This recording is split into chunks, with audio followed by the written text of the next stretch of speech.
সাম্প্রতিককালের ভয়ঙ্করতম বন্যায় বীরভূম জেলার বিভিন্ন অংশে জলমগ্ন হয়ে রয়েছেন কয়েক লক্ষ মানুষ। বেসরকারি হিসেবে এই সংখ্যা প্রায় 10 লক্ষ। কলকাতা এবং বর্ধমান থেকে 72 ঘন্টা পরে এখনও রেল ও সড়ক পথে পৌঁছানো যায়নি বোলপুর বা রামপুরহাটে। গত বুধবার গভীর রাতে যখন আমরা রামপুরহাটে পৌঁছাই, বিদ্যুৎবিহীন রামপুরহাট তখন কার্যত স্থবির। বৃহস্পতিবার সকালে ভেতরে ঢোকার চেষ্টা করে আমরা বেশি দূর এগোতে পারিনি। এডিবি রাজ্য সড়ক ধরে কলকাতার দিকে এগোতে এগোতে আমরা যেখানে থামি, প্রায় 18 ফুট রাস্তা সেখানে নেই। চুরমার করে দিয়ে গেছে ভয়ঙ্কর বন্যার জল। 24 ঘন্টা আগে এই রাস্তায় প্রায় 4.5 ফুট উঁচু দিয়ে বয়ে গেছে স্রোত। এই রাস্তার উল্টো দিকে নলহাটির পথে স্বাধীনপুরের কাছে রাস্তা চলে গেছে জলের নিচে। উপরে তখনও জলস্রোত জানান দিচ্ছে পরিস্থিতি কত ভয়ঙ্কর ছিল। দূরে রেল লাইনে কাত হয়ে পড়ে রয়েছে তিস্তা তোরসা এক্সপ্রেস। একটু দূরে রেলের লাইন অবলম্বনহীন। এ পথে কবে আবার ট্রেন চলবে তা বলা কঠিন। দুদিন আগে গভীর রাতে এই ট্রেনটি যখন বন্যার কবলে পড়ে, তখন ট্রেনে 700 যাত্রী। পূর্ব রেল অবশ্য সময় থাকতে তৎপরতা দেখিয়ে প্রতিটি যাত্রীকে নিরাপদে সরিয়ে নিয়ে যেতে পেরেছে। এই ছবি তোলার প্রায় 24 ঘন্টা পর বোলপুরে এই ট্রেনের এক যাত্রীর সঙ্গে দেখা হয়েছিল আমাদের। ট্রেন আস্তে আস্তে একটু কায়ের কাত হয়ে যাচ্ছে, জল ঢুকতে আরম্ভ করেছে। ওই যে আস্তে আস্তে পুরো জানলা বরাবর হয়ে গেল জলটা। তারপর আস্তে দেখছি সাপটা উঠে আসছে, মানে পুরো কাজ দিয়ে দেখতে পাচ্ছি আমরা, সব সাপ উঠে আসছে। বিভিন্ন রকম মানে ঘর বাড়ি সব ভেসে যাচ্ছে। মানে একটা বিরাট টেনশন চলছে ওর মধ্যে। রামপুরহাট সংলগ্ন এডিবি রাজ্য সড়কটুকুর ওপর বহু বন্যার্ত মানুষের সঙ্গে আমাদের দেখা হয়েছে। কথা বলার সময় জেনেছি এরা সবাই 3 দিন ধরে আশ্রয়হীন অবস্থায় আর অনাহারে রয়েছেন। বাড়ির অবস্থা, ঘর সব ডুবে যাচ্ছে। বাড়ি ঘর অবস্থা এখন যে কী, এখন মালিকই জানে, মালিক সে বলতে পারছি না। রামপুরহাট আর বোলপুরের মধ্যবর্তী 3টি নদী তখন ভয়ঙ্কর।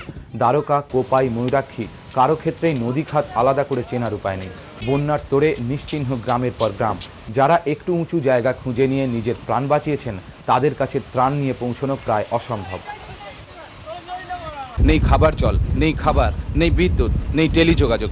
এই অবস্থায় বন্যা দুর্গত 1.5 লক্ষেরও বেশি মানুষের বাইরের জগতের সঙ্গে যোগাযোগের মাধ্যম শুধুমাত্র আকাশবাণী। আর সেই আকাশবাণী শুনিয়েছিল হেলিকপ্টারে আসবে ত্রাণ সামগ্রী। সেনাবাহিনীর কপ্টার অবশ্য ত্রাণ সামগ্রী ফেলার কাজ শুরু করে গত পরশু দুপুরের পর। রামপুরহাট আর নলহাটির বন্যার্ত মানুষের কাছে খাদ্য, ওষুধ ইত্যাদি পৌঁছানো শুরু হয় এভাবেই।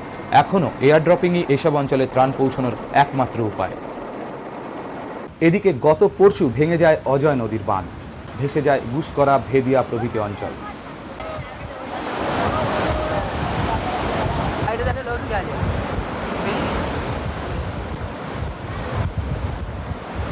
বোলপুর থেকে কলকাতার দিকে আসার সবকটি রাস্তা এবং রেলপথ চলে যায় জলের নিচে।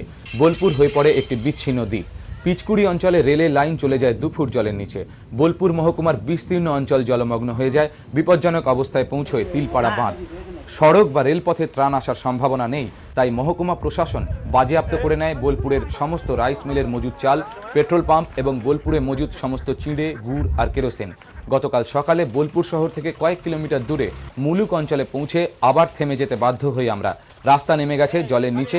মাত্র একটি নৌকা মারফত চলছে ত্রাণ পাঠানোর কাজ। এখানেই দেখা হয় বোলপুর কেন্দ্রের বিধায়ক তপন হোড়ের সঙ্গে।